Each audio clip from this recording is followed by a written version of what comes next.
বন্ধুরা, প্রথম পর্বে আমরা দেখেছি সীতাকুণ্ডের চন্দ্রনাথ পাহাড়ের পুরো ভিডিওটা। চন্দ্রনাথ পাহাড় অভিযান পুরোটা আমি আপনাকে দেখিয়েছি আসলে কতটা ক্রিটিক্যাল ছিল বা কীভাবে উঠতে হয় ওভারঅল সব কিছুই। সো বলেছিলাম যে সেকেন্ড পার্টে দেখাবো খোয়াছড়া ঝর্ণা অভিযানটা, খোয়াছড়া ঝর্ণায় যাওয়া সব কিছুই আমরা দেখাবো দ্বিতীয় পর্বে। সো আজকে চলে আসলাম দ্বিতীয় পর্ব নিয়ে আপনাদের সামনে হাজির। দেখতে থাকুন আসলে চন্দ্রনাথ পাহাড় থেকে নেমে আমরা কীভাবে খোয়াছড়া ঝর্ণা যাই এবং ওইখানে যাওয়াটা ক্ষেত্রে কি কি বিষয় মেনটেন করতে হবে বা কি কি বিষয় খেয়াল রাখতে হবে আর কেমন হচ্ছে খোয়াছড়া ঝর্ণা শীতকালে সেটা আপনাদেরকে দেখাবো। তো চলুন শুরু করা যাক।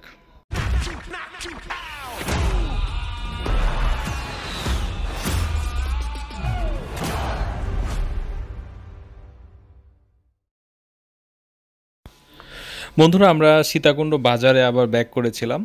আমরা হচ্ছে চন্দ্রনাথ পাহাড় থেকে আবার সীতাকুণ্ড বাজারে আসছিলাম এবং সীতাকুণ্ড বাজারে এসে আমরা একটি ছোট বাসে উঠেছি এবং বাসটি আমাদেরকে সরাসরি খোয়াছড়া ঝর্ণার যে রাস্তাটা মানে যেই মোড়টা আছে সেই মোড়টাতে নামিয়ে দেবে এবং ওখান থেকে আমাদেরকে সিএনজি করে আবার যেতে হবে। তবে বাসে ওঠার সময় অবশ্য জিজ্ঞাসা করে নেবেন যে আসলে ওইটা অত দূর পর্যন্ত যাবে কিনা, খোয়াছড়া ঝর্ণা পর্যন্ত যাবে কিনা।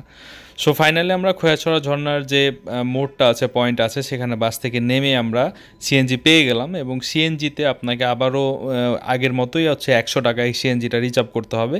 সিএনজিতে সর্বোচ্চ 5 জন বসা যায়, একজনের ক্ষেত্রে 100 টাকা, 5 জনের ক্ষেত্রে 100 টাকা। সো কিছুক্ষণ গ্রামের ভাঙা রাস্তার ভিতর দিয়ে সিএনজিটা গেল। এখান থেকে সিএনজিটা হচ্ছে মোড় থেকে খোয়াছড়া ঝর্ণার যতটুকু পর্যন্ত সিএনজি যায় আর কি, ঝর্ণা পর্যন্ত যায় না, বা যতটুকু পর্যন্ত যায় এতটুকু যেতেই সময় লেগেছে আপনার 20 থেকে 25 মিনিট মতো। তারপরে আবার হাঁটা পথ তো আছেই। সো হাঁটা পথ মানে যতটুকু রাস্তা আছে ততটুকু রাস্তা আমরা সিএনজি করে যাব এবং এরপরে হচ্ছে হাঁটা পথটা শুরু হবে। সো ফাইনালি আমরা খোয়াছড়া ঝর্ণার যে হাঁটা পথ, সেই হাঁটা পথে চলে আসলাম। এখানে বেশ কিছু দোকানপাট পাবেন এবং এখানে আপনার হচ্ছে যদি আপনি বাইক নিয়ে আসেন বা প্রাইভেট কার নিয়ে আসেন তাহলে সেটা এখানে রাখতে পারবেন। এখানে অনেকগুলা আপনার হচ্ছে দোকান আছে, যেসব দোকানে সবাই পার্সোনালি হচ্ছে যার যার মতো খাবার সেল করে, দুপুরের খাবার সেল করে। সো এখানে চাইলে আপনি দুপুরের লাঞ্চ করে নিতে পারেন অথবা হচ্ছে আপনি হচ্ছে ঘুরে এসে লাঞ্চ করতে পারেন। সেক্ষেত্রে আপনি বলে যেতে হবে আপনাকে যে আসলে আপনি ঝর্ণা দেখতে যাচ্ছেন, আপনি ঘুরে এসে লাঞ্চ করবেন, এটা আপনাকে বলে দিতে হবে। সো আমরা এই জায়গাটা দিয়ে আসলে হাঁটা শুরু করলাম। প্রথমের দিকে আমরা কিছু ইন্ডিকেটর পেয়েছি যেটা দিয়ে আমরা বুঝতে পারছি আসলে রাস্তাটা কোন দিকে। যেহেতু ঝর্ণাটা ভিতরে, পাহাড়ের ভেতরে, সো আমাদেরকে ডিরেকশান ছাড়া আমাদের যাওয়া একটু কঠিন হচ্ছিল। কিছু ডিরেকশান ছিল এবং পরে আর ডিরেকশান পাওয়া যায় নাই, তখন আমাদেরকে হয়তো জিজ্ঞাসা করে, দু একজন লোককে জিজ্ঞাসা করে তারপর ফাইন্ড আউট করতে হয়েছে। অনেকে আপনাকে গাইড দিতে চাইবে আপনার সাথে, আসলে গাইডের সেরকম কোনো প্রয়োজন এখানে পড়বে না। একটু লোকজনকে আপনি বুঝতে না পারলে আশপাশের লোকজনকে জিজ্ঞাসা করলেই আপনি কিন্তু যেতে পারবেন, কোনো সমস্যা হবে না। সো আমি আমাদের যে ভ্রমণের যে অরিজিনাল যে ভিডিওটা সেটা আমি প্লে করে দিচ্ছি যেন আপনারা আমাদের ভ্রমণের পুরো এক্সপিরিয়েন্সটা ফুললি পান। আমি এখন কথা বলে আপনাকে হয়তো পুরো এক্সপিরিয়েন্স থেকে বঞ্চিত করব। সো আমি ডিটেলসটা আপনাকে দিয়ে দিলাম, আপনাকে বাকিটুকু আমরা হচ্ছে পুরো র ফাইলে চলে যাচ্ছি পুরো ভিডিওটা দেখানোর জন্য। সো এইখানে হচ্ছে আপনার হচ্ছে আরেকটা বিষয় বলে দিই যে আসলে খোয়াছড়া ঝর্ণায় প্রবেশের যে মূল্য সেটা হচ্ছে 20 টাকা করে পার হেডে দিতে হবে, কিন্তু অনেকটা পথ হাঁটা লাগবে। তবে এটুকু ইনশিওর করতে পারি যে কেউ এখানে আসতে পারবেন, বয়স্ক, মহিলা, শিশু, বাচ্চা সবাই আসতে পারবেন, সেরকম কোনো ক্রিটিক্যাল পথ এখানে নাই। তো চলুন দেখতে থাকি।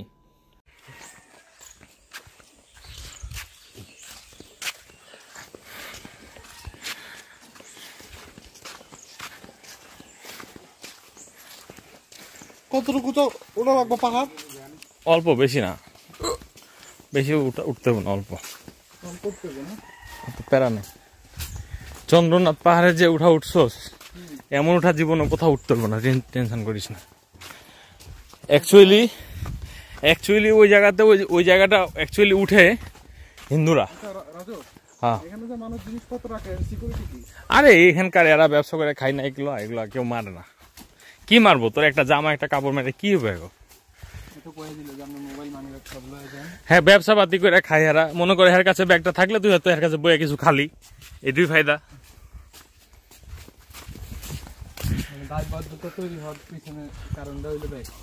হ্যাঁ, পানি কিন্তু দিক দিয়ে যায়, কিন্তু ঝর্ণার মনে পানি নাই, বুঝছো? আরে না, জিরিপথ এখনো পাস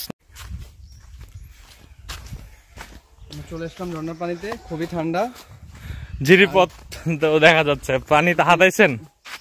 পানিটা খুবই ঠান্ডা, একদম বলা যায় হলো বরফ গলা পানি। বরফ গলা পানি।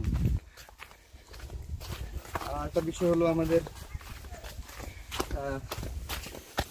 এই ট্যুরের মতো সবচেয়ে কষ্টকর ট্যুর আর কখনোই হয় নাই। এটাই একটা ট্যুর, বলতেছে নাকি? হ্যাঁ, এটা একটা ট্যুর, খুবই একটা কষ্টকর একটা ট্যুর হয়েছে। কারণ হলো আমরা শুরুতেই যে ট্যুরটা দিয়েছি সেটা হলো কি মন্দির জানি এটা? হ্যাঁ, চন্দ্রনাথ মন্দির। এটা কভার করলাম, টোটাল মিলে আমাদের সময় গেল 6 ঘন্টা, প্রায় 6 ঘন্টা, 6.5 ঘন্টার মতো। তারপর খাবার দাওয়ার পর আর হাত পাও চলে না, তারপরে চলে আসলাম আমরা খৈয়াছড়া ঝর্ণা না দেখে তো চলে যেতে পারছি না ঢাকা। হ্যাঁ, সেজন্য আমরা চলে আসলাম। যাই হোক, আমাদের 3 জনেরই একদম অবস্থা খারাপ, বেশি একটা ভালো না। সামনে কিছু ছুরি আসতেছে, ছুরি মানে মেয়ে মানুষ দেখেন। এই যে পানি,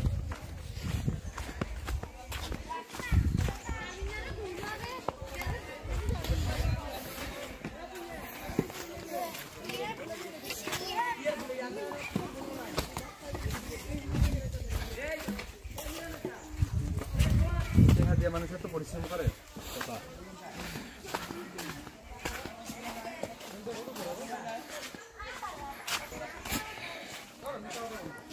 কি কয়?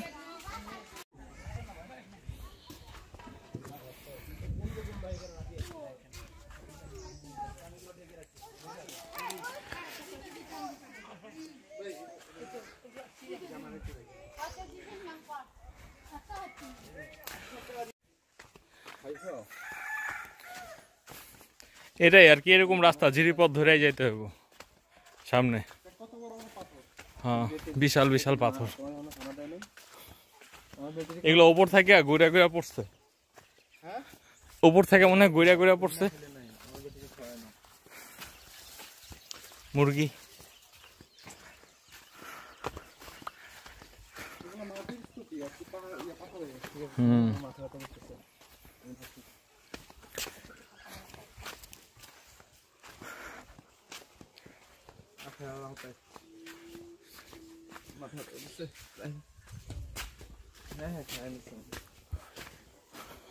খাইছি, ঠিক আছে।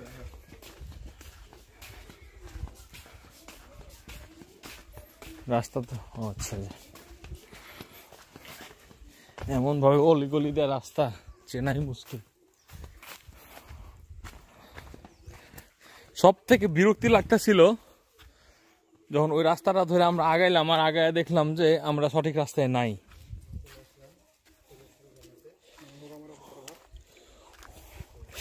উরি উরি উরি, খুবই ঠান্ডা।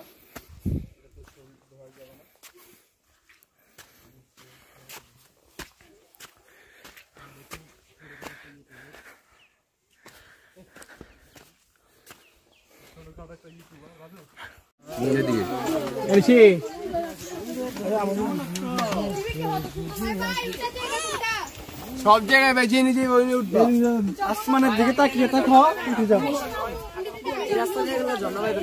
কোন রাস্তা দিয়ে? তাইলে কোন রাস্তা দিয়ে ঢুকবো? আরেকটা রাস্তা আছে, দেখেন একবারে ঢাল, ওটা দিয়ে উঠে। খোয়াছড়া তো মামু,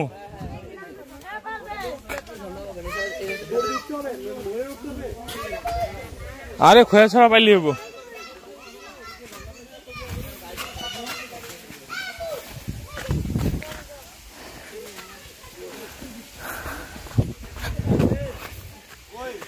ভাই খোয়াছড়া ঝর্ণা কি রাস্তায় পাবো না? খোয়াছড়া ঝর্ণা কি রাস্তায় না?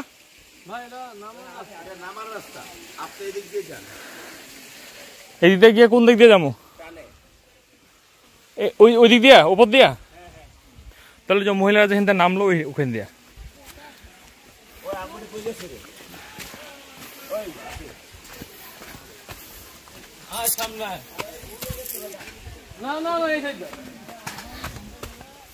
এটা নাকি নামার রাস্তা বলতেছে। নামার রাস্তা জীবন ভাই বাবা নামার রাস্তা নিচে আছে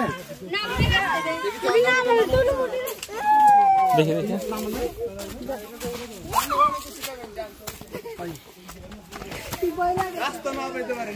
ভাই এই রাস্তা এদিক দিয়ে যাওয়া লাগবো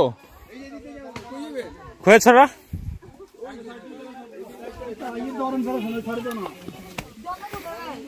আমি প্রথম আসছি আমি কি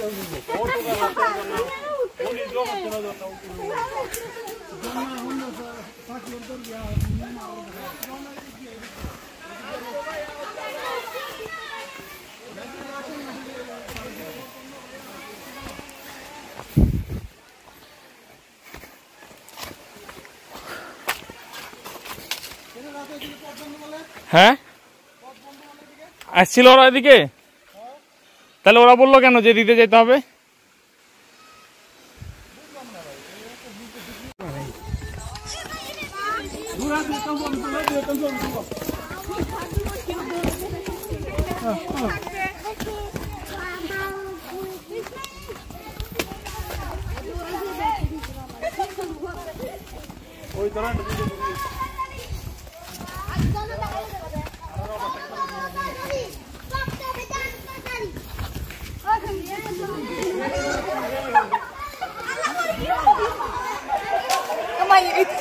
itu mah yuk ada beda kali kabel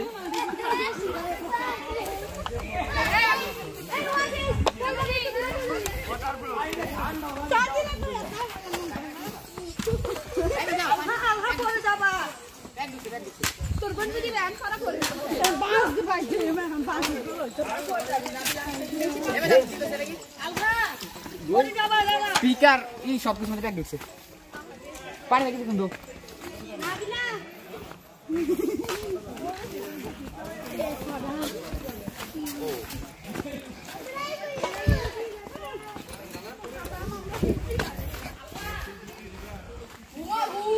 বাবুস এই বাবুস আয়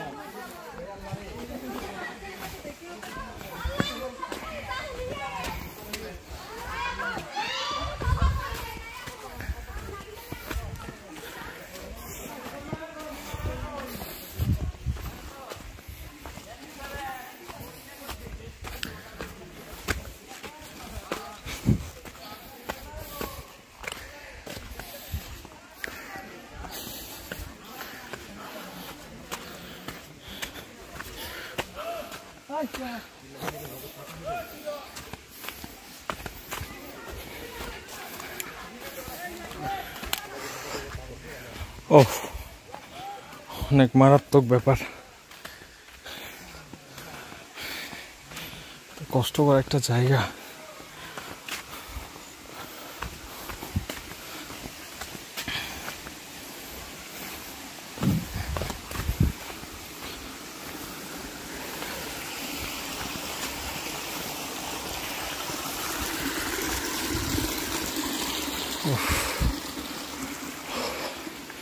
অনেক কষ্টকর জায়গা জাস্ট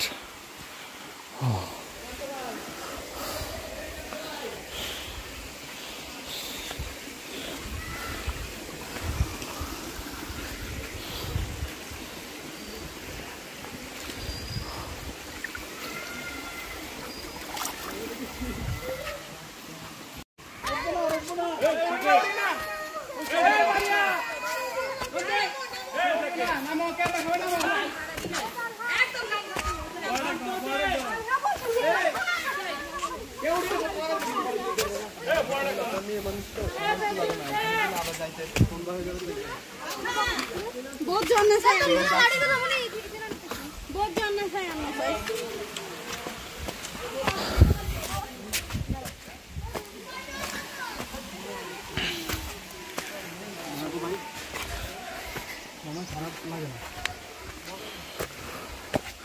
হ্যাঁ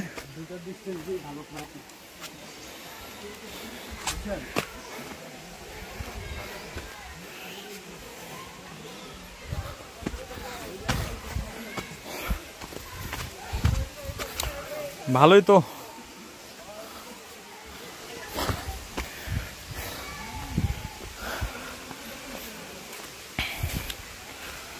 ও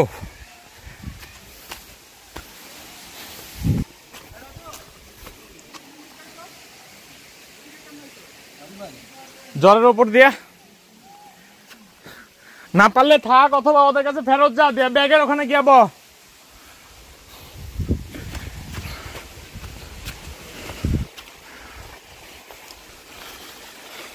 এটাই তো একটা ঝর্ণা। হ্যাঁ, সাবধান, বিপজ্জনক এলাকা। কি লেখা আছে? অতি অতিক্রম নিষেধ, ডেঞ্জার এলাকা। কোন জায়গা? লেখা দিছে দূর এই জায়গায় সব সময়। আমরা এই জায়গা আবিষ্কার করছি, আমি সেরকম এই জায়গাটা। হ্যাঁ, আমি এখানে একটা ঝর্ণা আছে, এটা কে আয়া, এটা পছন্দ। ওই যে ঝিরি পথ ধরে হাঁটলে হাঁটতে তো পাওয়া যাবে। পানি আস্তে আস্তে, তো পানিটা আসে কোত্থেকে বুঝেন নাই?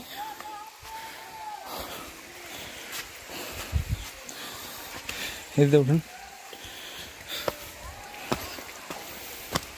পানির ফ্লো কিন্তু বাইরে গেলে সমস্যা, বুঝছেন?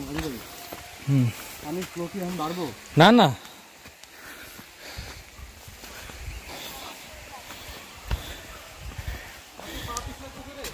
হ্যাঁ, শুকনো দিয়ে যাবেন।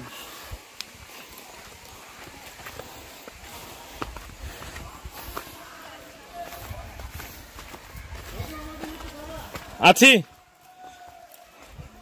আসি, আয় আয়। ও বাবারে, ও না না, বের হয়ে যাবো, বের হয়ে যাবো, বের হয়ে যাবো তাড়াতাড়ি বের হয়ে, যে ঢাকার বাস কাউন্টারে গিয়ে বাসে উঠে পড়ে থাকবো।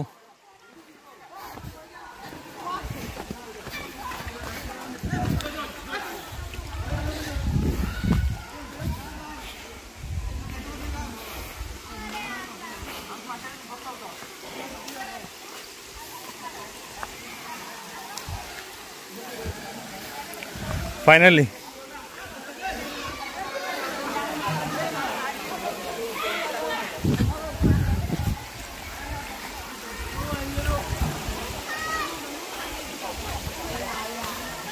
পানি তো নাই, সিট। রাসেল ভাই, পানি কই?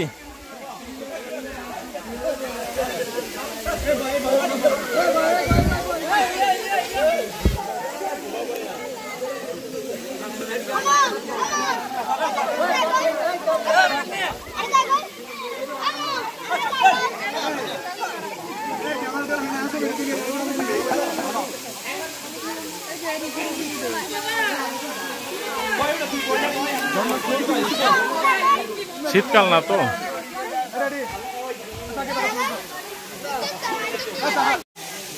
তো বন্ধুরা দেখতে পাচ্ছেন, এই যে আমরা খোয়াছড় ঝর্ণায় চলে আসছি। এই যে রাসেল ভাই দাঁড়িয়ে আছে। আসলে ঝর্ণার তেমন কোনো ফ্লো নাই, উপর থেকে জাস্ট অল্প একটু পানি পড়তেছে। লোকজনও সেরকম নাই যতটা আমি ভাবছিলাম শীতকাল হিসাবে। অল্প কিছু পানি পড়তেছে, আর পানি হচ্ছে অনেক ঠান্ডা, একদম বরফের মতো ঠান্ডা। সো আই থিঙ্ক ঝর্ণাতে আসার জন্য মনে হয় শীতকালটা না, আই থিঙ্ক একটু বৃষ্টির সময় হলে মনে হয় বেশি ভালো হবে। মানে ফুললি বর্ষাকাল না, বাট যেন বৃষ্টি রিসেন্টলি হয়ে থাকে এরকম একটা সময় আসলে হয়তো ঝর্ণার ফ্লোটা ভালো পাওয়া যাবে। এখন ঝর্ণার সেরকম কোনো ফ্লো নাই। সো এই যে ঝর্ণা দেখতে পাচ্ছেন, আমরা বহুত দূর থেকে অনেক কষ্ট করে ঝর্ণাটা আমরা খুঁজে বের করলাম। রাস্তাঘাট একদম লোকজন না থাকায় রাস্তাঘাট ভুল হয়ে যাচ্ছিল, তারপরেও অনেক কষ্টে এদিক ওদিক গিয়ে আমরা রাস্তা ফাইন্ড আউট করে আসছি।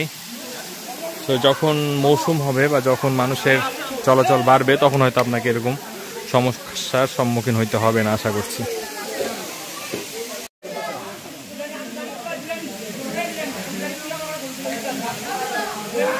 সবাই ঘুরতে আসে নাকি ময়লা করতে আসে আল্লাহ পাক ভালো জানে। পুরো এই জায়গাটারে একদম ময়লা করে ফেলছে, একদম ময়লা করে ফেলছে। পানির বোতল টোতল সব, খাবার দাবার আইনা একদম যেখানে সেখানে ফালায় একদম জায়গাটারে ময়লা করে ফেলছে।